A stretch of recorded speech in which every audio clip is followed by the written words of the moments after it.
Respect your ancestors. You ought to. You know, they make up the dirt and the earth and everything that's around us here. You know, this is the decomposition of the organic matter of the earth, of the humans and the ancestors beyond that. We all came up through this whole cycle of earth evolution. Ancestors are also traveling with you in an energetic way. You know, the Lakota talk about for the last 7 generations of ancestors travel with you, and that's your spirit guides. That's who's there looking over you. And you're going to be there for the next 7 generations. The things that you do in this world are going to impact the next 7 generations. In a very physical, scientific, earth way, the way we've treated the earth is going to impact the next 7 generations of people trying to survive the things that we've done to the earth here. Also on that energetic, spiritual level, you're going to be there as a guide for those next 7 generations. Also, the trauma that you endure is going to be there for those 7 generations. People now are experiencing the generational trauma of the last 7 generations. Science is finding this, that DNA evolves as you go through your lifetime and is then handed down through 7 generations.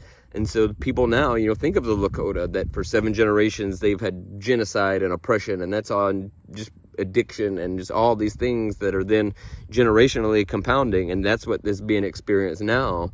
And that's what we are here, we can do is transmute that energy and heal that generational trauma and not pass that on. You know, it's a energetic thing within your DNA, within your body, but it's also just a real world circumstance. You know, you're traumatized because your parents were oppressed, and then you pass that on to the next thing, or you have less of a connection, or you have less stability, and so you pass that on. Especially notice that type of stuff on the res and with indigenous communities like that.